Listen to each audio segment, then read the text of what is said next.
Petirtaan Watu Gede merupakan tempat pemandian raja dan para putri raja di zaman kerajaan Singosari.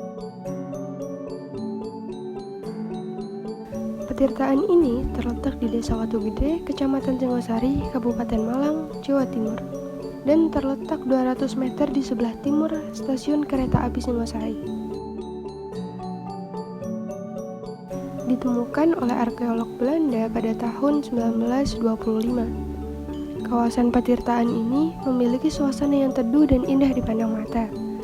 Letaknya di lereng pegunungan di mana banyak ditemukan sumber mata air yang membuat udara di sekitar petirtaan masih asri dan sejuk. Petirtaan adalah tempat pemandian yang digunakan bersuci oleh para bangsawan, utamanya para wanita pada masa kerajaan Tumapel untuk berdoa dan bersuci.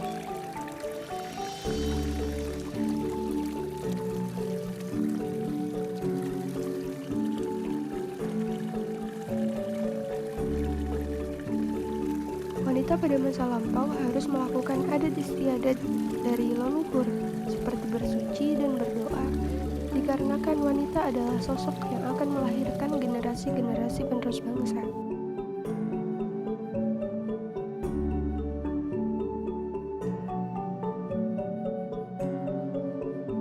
Petirtaan Kendedes disebut juga bangunan beji yang berarti tempat suci.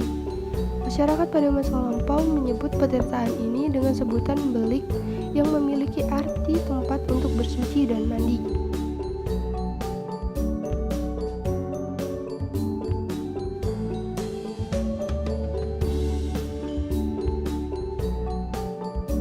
Hingga saat ini, tempat ini masih sering digunakan oleh warga sekitar untuk beribadah maupun mengambil air untuk pengobatan. Karena konon katanya air di petirtaan ini memiliki banyak sekali khasiat.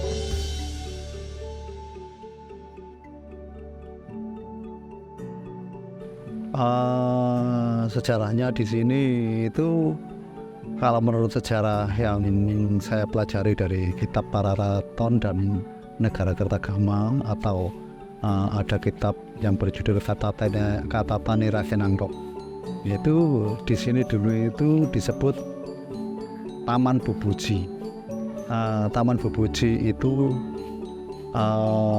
berarti tempat bersuci, di mana bentuk bangunan ini adalah bangunan beji. Beji itu adalah tempat suci. Jadi di sini dikatakan bahwa diterangkan bahwa di sini dulu tempat bersuci para putri-putri raja kerajaan Tumapel, seperti anak raja Tumapel. Nah, di situ di mana adat atau tradisi atau budaya dari leluhur kita. Dulu itu seorang putri itu disucikan. Jadi seperti itu. Filosofinya banyak, Mbak. Dalam arti kalau seandainya relief itu semua lengkap, itu filosofi itu kan arti makna ya. Di mana itu di sini dulu itu ada arca-arca. Dan arca-arca itu saya yakin dulu itu ada 12 arca. 12 arca itu karena apa?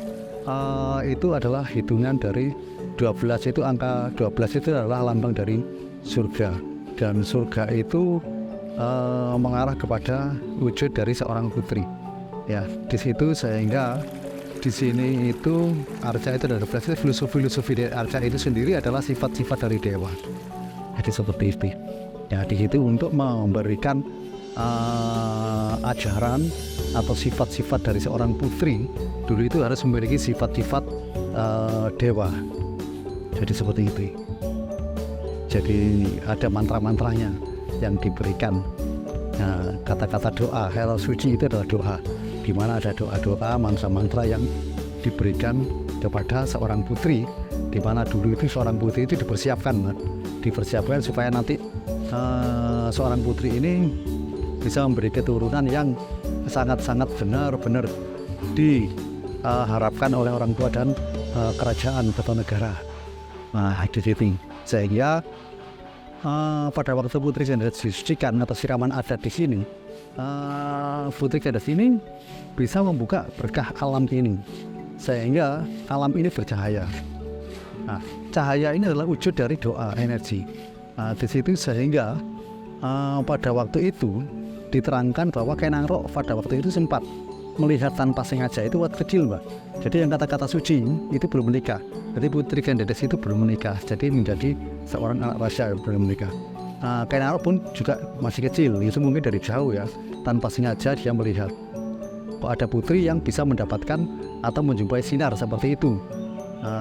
Sinarnya sinar alam ya, bukan cahaya dari Putri Kendedes, tapi alam. Dia kemudian berlari itu karena apa? Karena takut. Kalau seandainya nanti ketahuan dia melanggar adat, itu dia kena hukum adat. Hukum adat itu apa? Hukuman di Dewan Batu itu dimana seorang yang melanggar adat. Hukuman di Batu itu hukuman adat. Hukuman di depan batu itu mengasah pedang dia ada penggal. Variasi batu itu, batu gores, itu ada di sana. Itu ada batu 3 ya. Ada 3 batu itu saya kumpulkan di sana.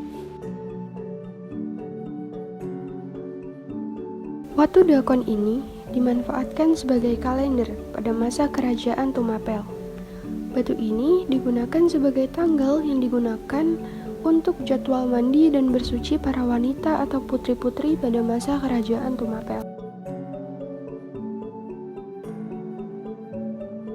Di sini juga terdapat watu gores.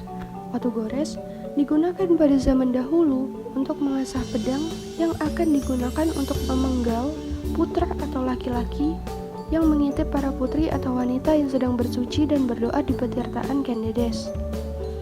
Pada zaman dahulu, wanita sangat dijaga, sehingga siapapun yang berani tidak menghargai wanita seperti mengintip saat mandi dan bersuci, maka akan dihukum mati.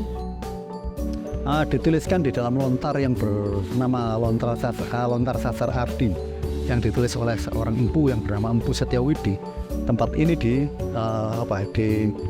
dikatakan tempat suci yang mana itu berbunyi puniki matirta tanpa toro wong gumuru verasaning watak yang ikan angguhana ring tanah Jawa.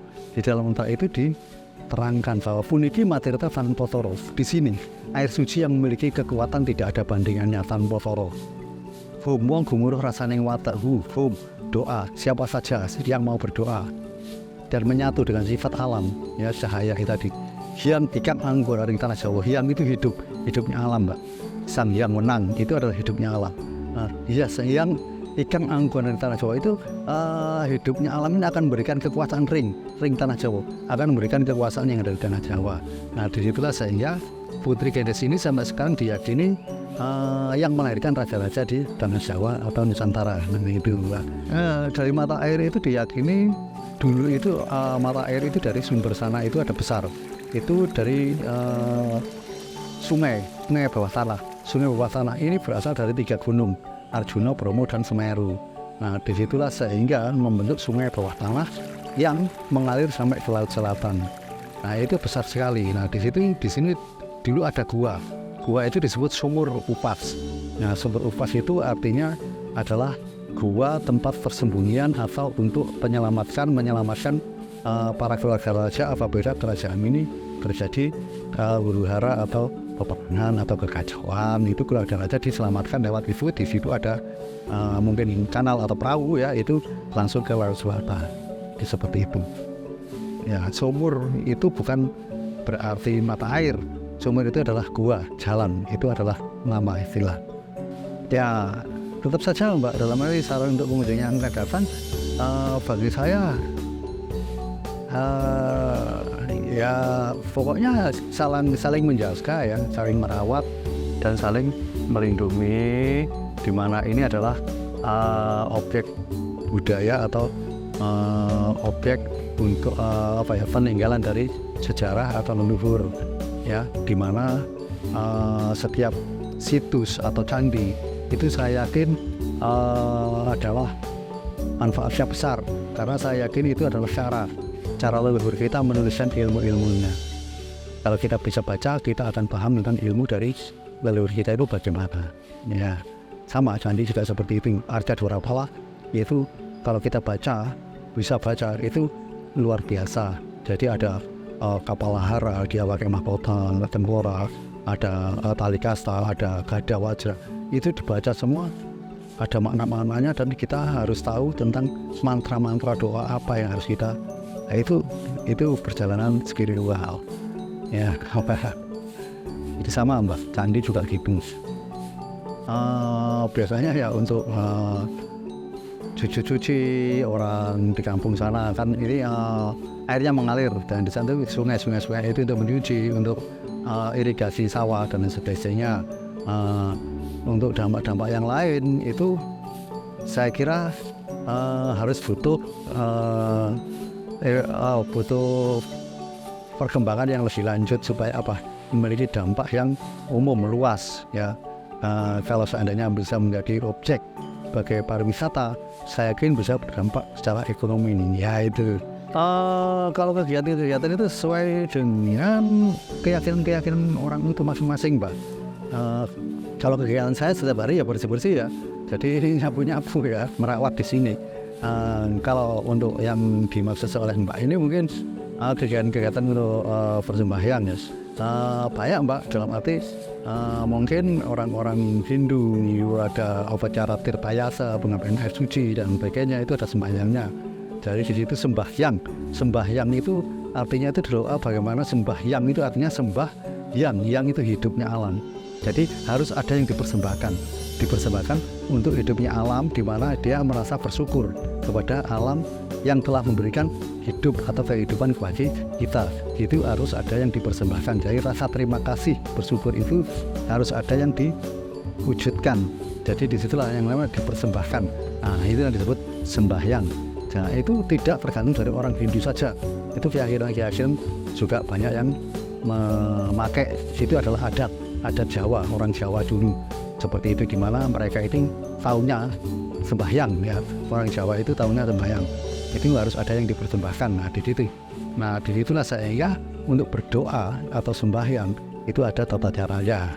Nah, di mana kebanyakan doa-doa ini mesti akan, kalau bisa menyatu dengan alam ini, itu doa itu akan wujud dan akan menjadi kenyataan.